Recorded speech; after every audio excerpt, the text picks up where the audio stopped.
كنتم خير أمة أخرجت للناس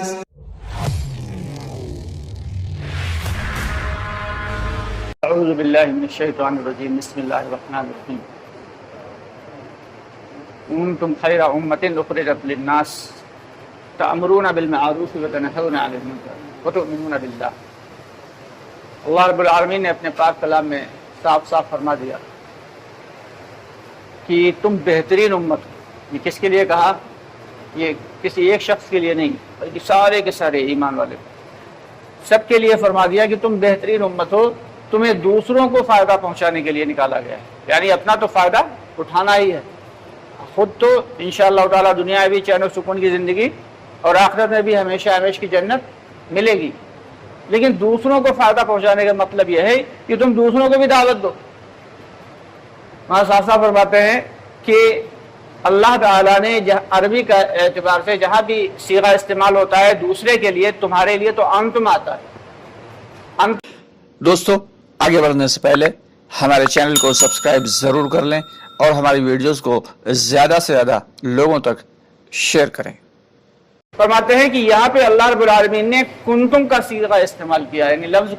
کنتم خیر امۃ۔ اللہ تعالیٰ فرماتے ہیں انتم خیر امۃ، کہ تم، تو یہ عام بات ہو جاتی ہے، لیکن یہاں پہ کنتم تو یہ مخصوص کر دیا ان لوگوں کے لیے جو دعوت کی محنت کر۔ فرماتے ہیں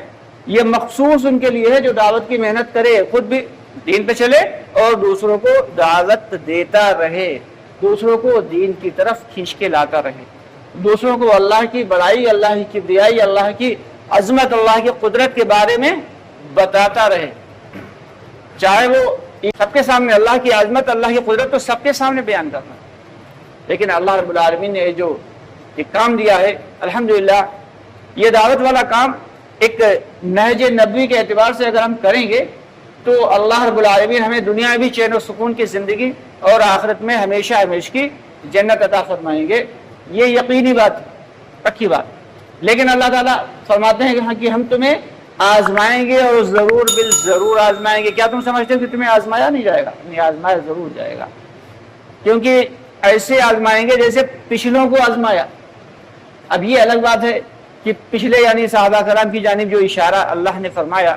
تو انہیں بہت زیادہ آزمایا، تو ان کا ایمان بھی بہت زیادہ تھا، جتنی ہماری اوقات ہے اتنا ہی اللہ تعالیٰ آزمائیں گے۔ اور یہ اللہ تعالیٰ ایک جگہ اور بھی فرماتے ہیں کہ کسی بھی شخص کو ہم اتنے حالات میں، اتنی مشکلات میں نہیں ڈالتے کہ جو اس کے بس سے باہر، یعنی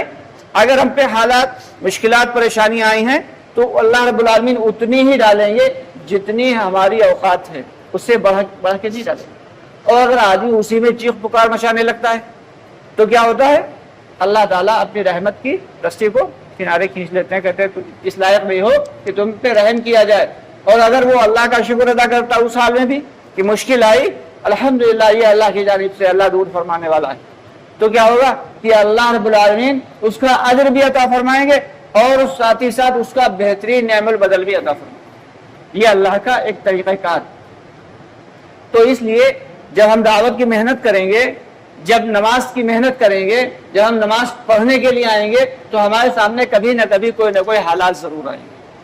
ان حالات پہ اپنے اعمال پہ جمع رہنا، ان حالات کے ہوتے ہوئے اپنے کاموں کو کرتے رہنا اور اللہ کے حکم نبی کے طریقے پہ پورے کرتے رہنا،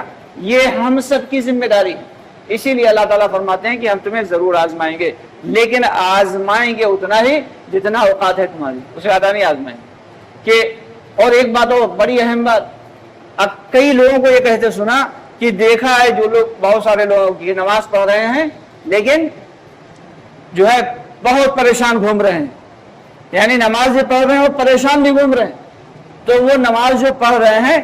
یا تو آزمائش میں اللہ نے ان کو ڈال رکھا اس لیے پریشان ہیں، یا ان کی نماز ہی نہیں ہے۔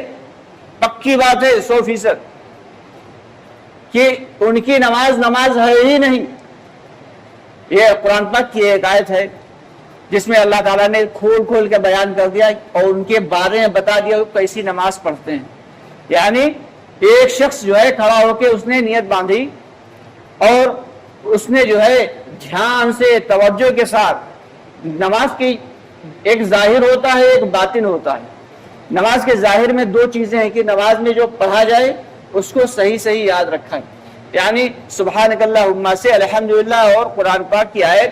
یہ سب کچھ صحیح صحیح یاد ہو التحیات تک کی۔ دوسری چیز کیا ہے کہ رکوع سجدہ یعنی نماز کے ارکان صحیح ہوں، ہمارا رکوع صحیح ہے یا نہیں یہ ہم سیکھیں، ہمارا سجدہ صحیح ہے نہیں یہ ہم سیکھیں، ہم نیت کب باندھ رہے کیسے باندھ رہے، نماز کے مسائل کیا ہیں، فرائض کیا ہیں، مستحبات کیا ہیں، اور نماز کی سنتیں کیا ہیں، یہ سارے کی سارے مسائل ہم سیکھیں